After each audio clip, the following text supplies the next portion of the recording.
Paix, grâce, amour de Dieu sur vous dans le nom puissant de notre Seigneur Jésus-Christ. Sans plus tarder, bien-aimés dans les Seigneurs, nous allons faire la lecture par rapport à cette écriture des bases que nous avons toujours lue.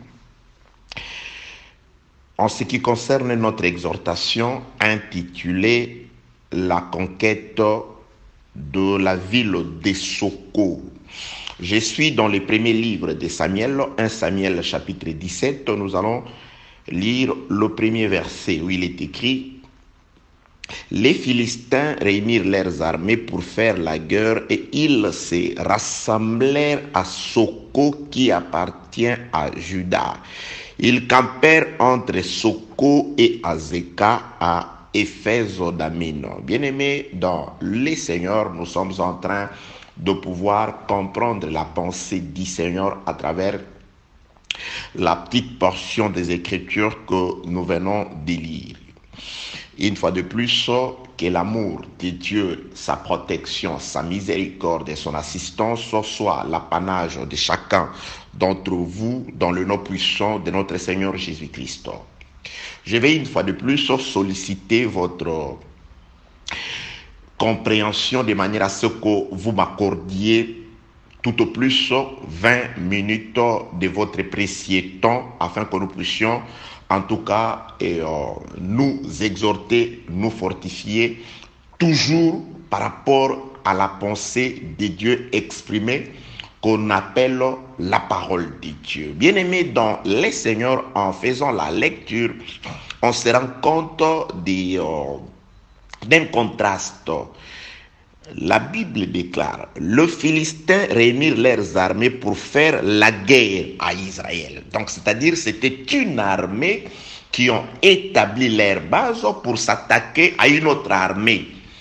Une nation qui se prépare à la guerre contre une autre nation. La nation philistine ou le Philistin, ils ont établi leur base sur un territoire. Les Écritures donnent les noms de cette ville, de ce territoire. La Bible dit que le territoire s'appelle Soko et détermine aussi, les Écritures déterminent aussi le vrai propriétaire de ce territoire, c'est-à-dire le territoire de Soko sur lequel se retrouvait la base des Philistins, l'armée philistine qui s'attaque aux Israélites. Ce territoire, la Bible, les Saintes Écritures confirment que ce territoire appartient bel et bien à la tribu de Juda. C'est un territoire israélite, c'est un territoire judéen. Donc, Dieu, dans les Écritures, lorsqu'on fait le partage du pays de Canaan, Dieu donne l'ordre, c'est-à-dire par tirage au sort, Dieu permet à ce que le pays, la ville, le territoire de Soko soit remise comme ville à la tribu de Juda. Juda se retrouve loin de son territoire. Qui sont sur le territoire de Juda, ce sont les ennemis de Juda. Les pires ennemis, les ennemis farouches de Juda se retrouvent, ils se sont accaparés de ce qui n'est pas à eux. L'ennemi prend possession de ce qui est à toi. Dieu t'a fait des faveurs. Dieu nous a fait des grâces. Bien-aimés dans les Seigneurs, les Écritures confirment. Vous savez, lorsque les apôtres nous prêchent, ils confirment que nous sommes héritiers. La Bible déclare, nous sommes co-héritiers avec Jésus-Christ. Nous sommes des héritiers de merveilleuses promesses de Dieu. Parfois, certaines personnes croient que ces promesses ne pourront s'accomplir qu'après cette vie. La Bible déclare, le frère Paul, quand il parle à Timothée, il confirme que la piété a une double promesse. En ce qui concerne la vie présente, ainsi que la vie à venir. La piété, c'est-à-dire la marche consciencieuse avec le Seigneur. Vivre conformément à la parole de Dieu comporte une double promesse, c'est-à-dire que nous avons la promesse d'être assistés pendant notre parcours, pendant que nous sommes sur la terre, et nous avons aussi cette promesse de vivre après cette vie. Que la paix, la grâce et la miséricorde de Dieu soient avec vous. Ces promesses glorieuses, parfois, nous nous retrouvons dépouillés d'elles. On se retrouve parfois comme si nous étions des orphelins. Or, la vérité revêtant la chair, lorsque la vérité a marché pendant ces jours de la chair, qu'on a appelé Jésus-Christ, il a déclaré quelque chose, il dit, je ne vous laisserai pas orphelins, je serai avec vous. Donc, il a confirmé que nous ne sommes pas des orphelins. Et quelque part, le frère Paul dit dans les Actes des Apôtres que ce sont le parent, le père qui amasse pour les enfants. Si le père amasse pour les enfants, eux que Jésus-Christ a dit qu'il ne nous laissera pas orphelins, c'est qu'il y a des choses qui ont été amassées pour nous. Oui, le livre des Proverbes confirme que c'est par la vigueur du bœuf qu'on doit l'abondance de la nourriture dans la crèche. Il y a eu un bœuf vigoureux qui a travaillé, le Seigneur Jésus-Christ, l'œuvre de la croix, il s'est sacrifié afin que des riches qu'il était, il s'est fait pauvre pour nous enrichir. Ça ne vient pas de moi, des Écritures. De saint qu'il était, il s'est fait pécher afin de pouvoir nous sanctifier.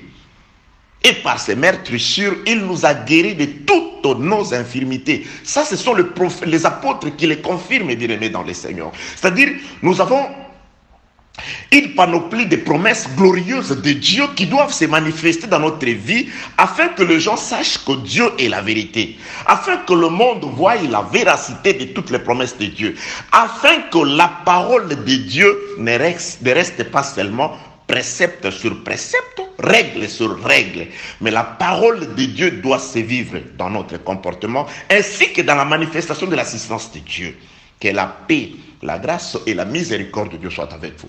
Les Écritures, 1 Samuel chapitre 17, verset 1er, confirment que le Philistin se retrouve sur Soko qui appartient à Juda. Soko, c'est une propriété de Juda. Alors, les ennemis s'y établissent et au lieu de se contenter d'y rester, non, ils sont à Soko, ils nous ont déjà confisqué notre gloire. Je m'excuse, nos promesses glorieuses, nos faveurs divines, ils s'attaquent encore à nous.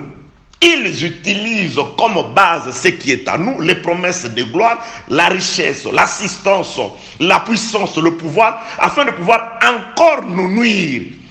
Or, la parole faite chair pendant ces jours sur la terre a déclaré, rien ne peut plus jamais vous nuire. Est-il un charlatan? Est-il, c'est Jésus-Christ de Nazareth, un diseur de bonne aventure? Il l'a juste dit afin de fortifier les gens, tout en sachant que ce sont des promesses qui ne s'accompliront jamais. Non. Ce qu'il a dit a été vécu par ceux qui nous ont précédés dans cette foi. Bien-aimés dans le Seigneur, si nous pouvons peut-être nous dire, non, voilà, ceux de l'ancienne alliance, les Moïse, les Élie, c'était l'ancienne alliance, Dieu a changé. Ça, je vous l'accorde peut-être. Mais il y a des gens qui ont dit, soyez mes imitateurs, comme je l'étais de Jésus. Ils ont vécu la puissance. Ils ont vécu l'assistance de Dieu. Ils ont vécu la manifestation de l'amour de Dieu dans leur vie. Jésus-Christ a dit, le frère qui a écrit la lettre aux Hébreux, est le même hier, aujourd'hui et éternellement. Bien-aimés dans le Seigneur, dans notre petite exhortation qui ne nous dépassera, qui ne dépassera pas les 20 minutes, je m'en vais nous dire ceci. Tout celui qui se reconnaît en Jésus-Christ, c'est-à-dire héritier des promesses merveilleuses de Dieu, doit s'élever afin de pouvoir s'accaparer de ce qui est à lui, afin de pouvoir reconquérir Soko. La ville de Soko, le territoire de Soko n'est pas philistin, mais il est judéen, il est pour les hommes de Juda. Raison pour laquelle les hommes de Juda, ceux qui reconnaissent, ceux qui écoutent encore la voix de Josué qui déclarait dans le livre de Josué chapitre 15 que le territoire de Soko est échu en partage à la tribu de Juda. Ceux qui entendent ce voix, ceux qui sont de Juda, qui peuvent encore écouter la voix de Josué, qui peuvent faire confiance que ce que Josué disait était inspiré par Dieu, ils doivent s'élever par rapport à cette voix. Ayant confiance à Dieu qui ne peut jamais vous accomplir quelque chose qui vous dépasse. Si Dieu dit que les promesses de gloire sont pour vous, Dieu connaît ses promesses, il vous connaît, il sait que ces promesses sont pour vous. Il ne suffit que de vous lever. Judas se retrouve loin de sa promesse et ce sont les ennemis qui sont sur Soko. Alors Judas s'attend à ce que quelqu'un d'autre vienne combattre pour lui pour récupérer Soko. Non, nous avons largement parlé là-dessus et nous reviendrons parce que nous verrons ce qui a motivé David à descendre sur le champ de bataille au risque et péril de sa vie afin de pouvoir combattre celui qui était sur Soko, qui les empêchait de pouvoir hériter ce qui était à eux. Je voudrais aujourd'hui toujours nous fortifier. Je voudrais encore, bien aimé dans le Seigneur, nous amener à la révolte. Nous devons nous lever afin de récupérer ce qui est à nous. Je ne nous demande pas d'aller récupérer des villes qui ne nous ont pas été données. Parce que le Philistin pouvait peut-être rester sur leur territoire qui était à eux. Israël sortant de l'Égypte, se rendant vers la terre promise, Dieu leur a dit, vous voyez la ville de Séhir, vous n'aurez ni part ni héritage car cette ville a été donnée au fils d'Édom. Il y a des territoires que Dieu n'a pas donnés à Israël. Israël, ces territoires-là ne les regarde pas. Israël doit combattre. Israël doit se battre afin de récupérer les territoires que l'Éternel Dieu propriétaire des cieux et la terre lui a donnés. Je nous demande de nous lever pour reconquérir nos droits. La guérison, toi qui es malade, ça c'est ton droit au nom de Jésus. Quand tu veux guérir d'une maladie dans la prière, tu ne demandes pas. Tu vas juste demander ce qui est à toi. Lorsque les choses ne marchent pas, ou que tu te vois bloqué quelque part, quand tu demandes le déblocage, tu ne demandes rien. Tu te lèves juste pour récupérer Soko, lequel sur papier t'appartient. Or, la vérité a été écrite sur papier par rapport à la parole de Dieu. Jésus-Christ est une lettre que Dieu a écrite afin que nous puissions lire et que nous nous rendions compte de nos droits, de nos faveurs et de nos promesses. Comme fils, nous sommes héritiers. Comme fils, nous restons dans la maison. Jésus-Christ le dit, l'esclave ne reste pas toujours. Il doit être chassé, mais c'est le fils qui reste dans la maison. Et dans la maison, c'est comme l'arche de Noé. Dans l'arche de Noé, le fils, la femme ainsi que le belle-fille de Noé n'ont pas à aller dehors pour aller chercher à manger dehors. Noé a tout pourvu sur ordre de Dieu. Ils sont dans l'arche, autant de temps qu'ils y passeront, ils auront de l'eau à boire dans l'arche, ils auront la nourriture dans l'arche parce que tout a été prévu. Tout a été prévu par Dieu à travers son serviteur Noé afin qu'ils ne puissent pas manquer de rien pendant leur séjour dans l'arche. Si nous sommes dans la maison comme héritiers, c'est que Dieu a pourvu la gloire, la réussite, la victoire, la guérison au nom de Jésus-Christ qui est la maison dans laquelle nous nous trouvons. C'est pourquoi le frère Paul peut se targuer de dire dans le livre de Romains chapitre 1er, chapitre 8, le verset 1er et 2e, que point de condamnation pour ceux qui sont dans l'arche. La pluie va s'abattre, mais la pluie ne pourra pas nous atteindre. Pourquoi? Parce que nous serons protégés par le corps de l'arche. Le châtiment qui nous accorde la paix dans l'arche est tombé sur lui, Jésus, qui est l'arche dans laquelle nous sommes protégés. Que la paix, la grâce et la miséricorde de Dieu soient avec vous. Je vous amène dans ceci. La piété comporte une double promesse, la vie présente, la vie sur la terre, ainsi que le jour à venir. Lisons un passage des Écritures, bien-aimés dans le Seigneur. Je suis, attendez, c'est le livre de second livre de Samuel. Je vais lire 2 Samuel. 2 Samuel, 2 rois plutôt. Je suis dans le premier livre de roi. Un roi, laissez-moi chercher ce passage d'écriture pour nous. Un roi, chapitre 3, oui, je l'ai. Je commence au 16e verset, il est écrit. Alors 2 femmes prostituées vinrent chez le roi et se présentèrent devant lui.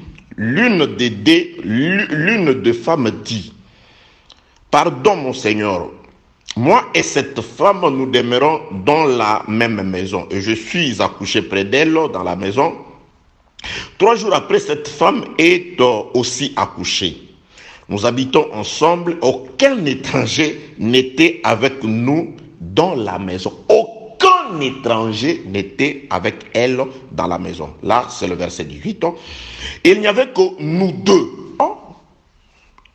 Rien que 2 femmes dans une maison. Le verset 19. Le fils de cette femme est mort pendant la nuit parce qu'elle s'était couchée sur lui. Toi, comment tu savais? Pendant que tu dormais. Ok, ce n'est pas le moment. Je suis dans l'exhortation. Mais c'est un enseignement très profond. Parce que cette femme était endormie. Mais elle est en train de relater les choses qui se sont passées pendant son sommeil. Qu'il lui a dit. Verset 20. Elle s'est levée au milieu de la nuit. Elle a pris mon fils à mes côtés. Tandis que ta servante dormait, elle l'a couché dans son sein. Et son fils qui était mort, elle l'a couché dans mon sein. Le matin, je me suis levé pour allaiter mon fils et voici, il était mort. Je l'ai regardé attentivement. C'est ce que nous devons faire. Regarder attentivement. Le matin. Et voici, ce n'était pas mon fils que j'avais enfanté. L'autre femme dit au contraire, c'est mon fils qui est vivant et c'est ton fils qui est mort. La première répliqua, naturellement, c'est ton fils qui est mort et c'est mon fils qui est vivant. C'est ainsi qu'elles parlèrent devant le roi. Le roi dit, il s'agit du roi Salomon, l'une dit, c'est mon fils qui est vivant et c'est ton fils qui est mort. Et l'autre dit, naturellement, c'est ton fils qui est mort et c'est mon fils qui est vivant. Puis il ajouta, apportez-moi une épée. On apporta une épée devant le roi. Et le roi dit, coupez en 2 l'enfant qui vit et donnez-en la moitié à l'une et la moitié à l'autre. Alors, la femme dont le fils était vivant sentit ses entrailles se mouvoir pour son fils et elle dit au roi, ah, mon Seigneur, donne-lui l'enfant qui vit et ne le faites point mourir. Mais l'autre dit, il ne sera ni à moi, ni à toi, coupez-le. Le roi prenant la parole dit, donnez à la première l'enfant qui vit et ne le faites point mourir, c'est elle qui est sa mère. Tout Israël a pris le jugement que le roi avait prononcé et l'on craignit le roi car on vit que la sagesse de Dieu était en lui pour le diriger dans ses jugements. Bien aimé dans le Seigneur, je ne suis pas dans un enseignement, juste dans une exhortation. D'ailleurs, il nous reste très peu de minutes. Je voudrais aussi ici juste épingler une petite chose. J'ai dit ceci. La ville de Soko a été remise à la tribu de Juda, c'est-à-dire à Israël. Mais Israël, par mégarde, il se retrouve perdre le don précieux qu'il avait reçu de Dieu. C'était un don céleste. C'était une grâce divine. C'était une faveur émanant du Créateur reçu de la terre qui a été faite à Israël. Mais par son erreur, il a perdu cet héritage. Je voudrais aussi dire ceci. Regarde cette femme. Quoique le roi va leur faire une analyse ADN, un test ADN pour voir les sons, afin de pouvoir remettre l'enfant. Oui, ça c'était le test ADN du vin. Lorsque dans le monde, vous allez aussi chercher les tests ADN afin de pouvoir prouver la paternité des enfants. Sachez que Dieu aussi a sa façon. Là, c'était un test ADN qui a une probabilité de 100% Ce n'est pas comme les tests du monde qui donnent parfois 99, 98, 70, ça peut être... Là, c'était un test à 100% et le peuple a approuvé. Je ne suis pas là, mais je voudrais dire ceci. Dieu rétablit toujours la vérité. Mais avant cela, je voudrais nous donner un conseil dans une exhortation. Voilà cette femme. Elle est accouchée de son enfant et un temps après, celle avec qui elle vivait dans la même maison, elle n'était qu'à deux, est aussi accouchée de son enfant. La première femme s'endormit. Les deux femmes s'endormirent. La première était imprudente. Pendant son sommeil, elle s'est couchée sur son enfant et elle a tué son enfant.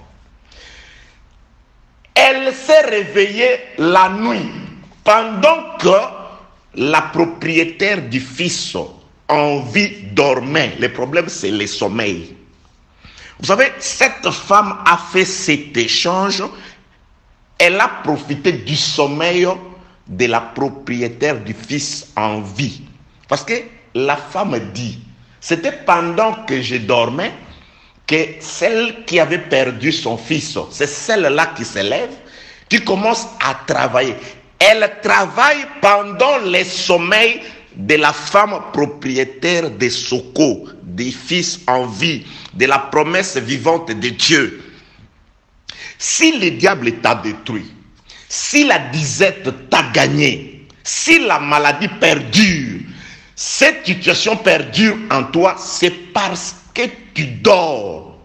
C'est pendant ton sommeil que seul qui n'a pas la vie, le diable, parce que le diable c'est un condamné à mort.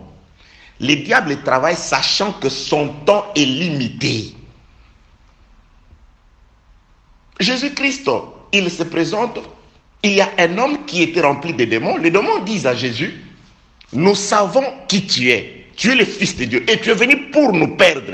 Mais notre temps n'est pas encore arrivé. Ceux qui le savent, ils connaissent le Seigneur et ils ont une notion du temps. Ils savent qu'ils ont un temps limité. Ça, c'est la femme qui a l'enfant mort. Cette femme-là, pendant que toi tu dormais, héritière des grandes promesses de Dieu, fille de Dieu, fils de Dieu, pendant ton sommeil, le diable en a profité pour te détruire, pour te donner la mort. C'est ce qui se passe. Israël à qui Soko a été remis.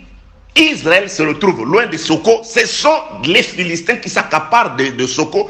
Et sur Soko se lève quelqu'un, la mort. Les gens tremblent devant l'homme de, comment il s'appelle déjà, Goliath. Parce qu'il respire la mort. Les Israélites fuient lorsqu'il sort. Il va nous tuer. C'est un homme de guerre. Il est grand. Sur Soko règne la terreur de la mort. La vie a disparu sur Soko. Pourquoi? Parce que les habitants de Soko se sont endormis. Israël, lorsqu'il perdait la crainte de Dieu, c'est alors que les Philistins pouvaient arriver et s'accaparer de ce qui était à eux. Lorsque Israël était avec Dieu, c'est-à-dire il devait rester en sécurité dans son territoire, sur son territoire. Israël perdait la grâce de Dieu, la faveur de Dieu, la force de Dieu, l'assistance lorsqu'il s'éloignait de Dieu, c'est-à-dire il s'est plongé dans le sommeil. La femme qui gardait son enfant en vie s'est retrouvée perdre son enfant pendant tout le temps de la nuit à cause du sommeil. Elle a perdu Soko, elle a perdu les dons de Dieu, la vie de Dieu. Tu as perdu la grâce de Dieu, tu as perdu la faveur de Dieu, tu as perdu l'assistance de Dieu, tu as perdu le pouvoir à cause du sommeil. Tu t'es endormi des sommeils de mort. Le sommeil, c'est la vie de la paresse. Le sommeil, c'est la vie du péché. Le sommeil, c'est la vie de toutes sortes de faiblesses. C'est un sommeil pendant lequel le diable profite pour te détruire, pour te ruiner, pour s'accaparer de ce qui est à toi. On t'a retiré les fils en vie. Tu te présentes avec un fils mort. La femme dit, lorsque je me levais pour allaiter mon fils. C'est-à-dire, il parle toujours. Elle dit, j'ai constaté que mon fils était mort. Tu constates que rien n'avance. Ce n'est pas possible. Je ne suis plus capable de pouvoir me délivrer. Je ne suis plus capable de pouvoir réaliser mes promesses. Rien ne marche. Voilà ton sommeil. Pendant que tu dormais, l'ennemi en a profité pour échanger la vie par rapport à la mort. Qu'est-ce que tu dois faire? Tu dois d'abord te réveiller. Tu dois te réveiller. Attendez, je veux nous donner un passage d'écriture. Proverbe, cela me vient à l'esprit. Proverbe chapitre 24 a toujours dit quelque chose. Proverbe, écoutez. Je passais près du champ d'un paresseux. C'est prophétique. Ceux qui nous suivent sur YouTube, allez sur YouTube, tapez la mort du roi qui entraîne la perte de la drachme. La mort du roi qui entraîne la perte de la drachme. Vous allez, il y a un enseignement où je parlais de ces passages des Écritures de façon prophétique. Proverbe chapitre 24. Je veux juste épingler quelque chose. Je passais près du champ d'un paresseux, près de la vigne d'un homme dépourvu de sens. Et voici, les épines y croissaient partout, les ronces en couvraient la face, et le mur de pierre était écroulé. Je regardais attentivement et j'ai tiré instruction de ce que je vis. Un peu de sommeil, un peu d'assoupissement, un peu croiser les mains pour dormir, et la pauvreté te surprendra comme un rôdeur, et la disette comme un homme en armes. La disette, la pauvreté, le champ qui perd, le champ qui devait normalement produire la nourriture, mais à la place de la nourriture, le champ produit les épines. Voilà ce qui se passe dans ta vie. Tu investis beaucoup ou tu t'investis beaucoup, mais à la place, ce que tu récoltes est tellement minable que ça ne peut satisfaire à tes désirs ni à tes besoins. Pourquoi? À cause du sommeil. Pourquoi? Parce que tu t'es croisé les mains. Lève-toi au nom de Jésus-Christ. Un peu de sommeil et la pauvreté spirituelle, la pauvreté naturelle s'est accaparée de toi. Pourquoi? Parce que tu as dormi. Voilà cette femme, elle a perdu les fils en vie. Pendant ces temps, pendant son sommeil, mais le diable ne sommeille pas avec toi, il te souffle le sommeil. Mais lui, il travaille. Pendant que toi, tu te dis te reposer, pendant que toi, tu dors, pendant que tu deviens charnel, faible, mais lui, il en profite pour te ruiner. Il en profite pour échanger la vie par la mort. Tu reçois en salaire ce qui ne t'appartient pas, ce qui n'est pas à toi. Ce salaire-là, ce n'est pas le tien. Tu commences à te contenter du peu. Moi, je me contente de ça. Oui, ce n'est pas mauvais. Mais par rapport à ce que tu devais recevoir, je te dis, quand tu vas te lever, quand tu vas te réveiller comme cette femme, lorsqu'elle se réveille, elle considère attentivement les fils. Bien-aimés, nous devons considérer attentivement les Écritures. Est-ce que selon les Écritures, nous sommes appelés à être chroniquement malades toujours? Selon les Écritures, il n'y a pas de puissance, une puissance surnaturelle qui vient nous dégager du piège, des liens, du diable, de Satan. Il n'y en a pas. Elle a considéré attentivement son fils. Non. Moi, je ne puis être hors de Soko. Je ne peux pas être loin de Soko. Selon les Écritures, Soko, c'est pour moi. Non. Elle ne va pas se taire. Elle va crier jusqu'au roi. Elle crie jusqu'au roi. Elle crie jusqu'au roi. Elle va crier jusqu'au roi. Tu dois prier, tu dois crier. Le roi doit devoir et pouvoir entendre ta voix afin qu'il intervienne, afin qu'il fasse quelque chose dans ta vie, afin qu'il te remette dans tes droits selon ce qu'il a écrit pour toi. Lorsque la femme a crié, après avoir considéré attentivement, c'est pourquoi nous allons à l'église où nous écoutons l'évangile afin que ceux qui sont appelés ministres nous fassent observer attentivement les Écritures et que nous trouvions notre place dans la parole et que nous retrouvions comme des fils. On se retrouve comme des fils, comme des héritiers. Que la paix, la grâce et la miséricorde. Nous avons largement dépassé notre temps, je crois, de 10 minutes. Je veux juste m'en excuser et conclure en disant que c'est par rapport à ton sommeil, c'est par rapport à cette faiblesse qui t'accable. C'est pendant que toi tu te reposes, c'est pendant que tu dors, c'est pendant que tu es distrait. Et la femme dont le fils est mort, c'est elle qui travaille. Et quand elle travaille, c'est en ton détruiment. Elle ne travaille pas pour ton bien, elle travaille pour te nuire. Car le diable ne vient que pour détruire, pour ruiner, pour égorger. Il t'échange la vie par la mort. Il t'échange les promesses de gloire par les échecs, par des maladies, par des situations compliquées que personne ne peut faire quelque chose pour toi. Que la paix, la grâce et la miséricorde de Dieu soient avec toi. N'aime pas le sommeil.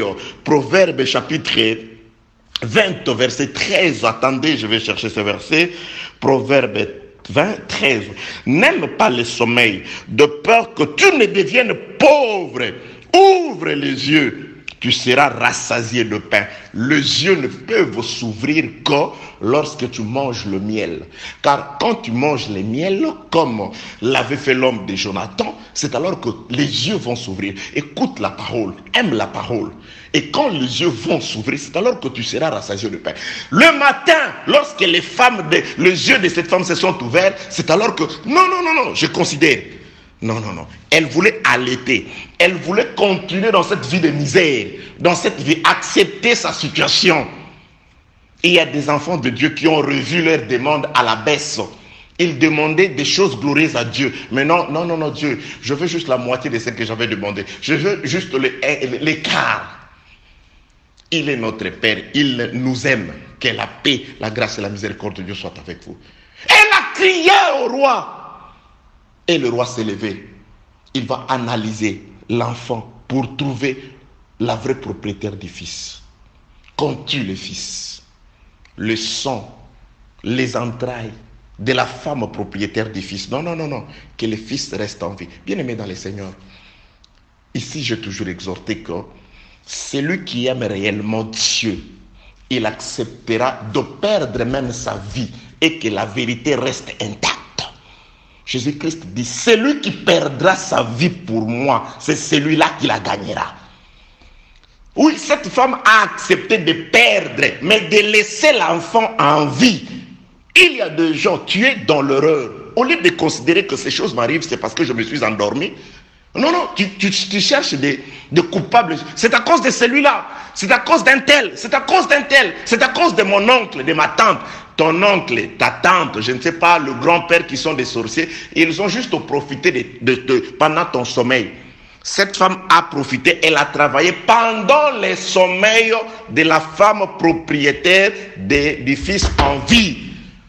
Le problème, ce n'est pas ton oncle. Le diable est là. Dieu permet qu'il soit là. Ce n'est pas à toi de pouvoir chercher, je ne sais pas, une machette pour aller tuer ton oncle là-bas. Le feu pour brûler ton oncle, il est là. Si ton oncle est brûlé, un autre sorcier sera là. Parce que Dieu leur a donné le temps de travailler. Et toi, réveille-toi. Le problème est que si cette femme était éveillée et qu'elle ne s'est pas endormie, je crois que cette autre femme dont l'enfant était mort n'aurait pas le temps de pouvoir faire cet échange. L'échange de la vie par la mort se réalise à cause de ton sommeil. C'est ainsi que tu te retrouves loin de la ville de Soko et que le Philistin règne sur Soko et qu'il insulte toi et ton Dieu. Ils t'offensent, ils te font peur. Réveille-toi. Considère attentivement la situation comme cette femme a considéré le fils. Mais ça, c'est pas mon enfant. Mais je ne peux pas continuer à l'allaiter. Quoi qu'il est mort, elle voulait pleurer. Non, je ne pleure pas. Je considère l'enfant. Je fais un examen de conscience. Je fais ce qu'on appelle une introspection par rapport à ma vie. Cette vie que je suis en train de mener, est-elle juste par rapport à la parole? Si c'est non, réveille-toi alors. Prends la décision. S'il faut que tu confesses devant Dieu, fais-le. S'il faut que tu confesses devant les serviteurs de Dieu, exécute. Que la paix, la grâce et la miséricorde de Dieu soient avec vous. Bien aimé, les tests ADN, c'était le sentiment du cœur. Qui aime Dieu, un enfant de Dieu, il souffre lorsqu'on veut tuer la parole. Non, non, non, non, non, non, non. Je préfère être lié, mais que la parole ne soit pas liée. Je préfère perdre ma vie, mais que la parole reste en vie. Mais écoutez l'autre là. Non, que la parole soit détruite, que la parole soit détruite. Oui. Il y a des gens qui sont contents lorsque même un enfant de Dieu tombe. Il est content, il est le premier à le propager. Et il est tombé, il est tombé, il est tombé. Parce qu'il n'a pas la vie en lui. Que la paix, la grâce et la miséricorde de Dieu soient avec vous dans le nom de Jésus-Christ. L'analyse ADN qui détermine le vrai propriétaire du fils ou de la ville de Soko. À la prochaine. Amen.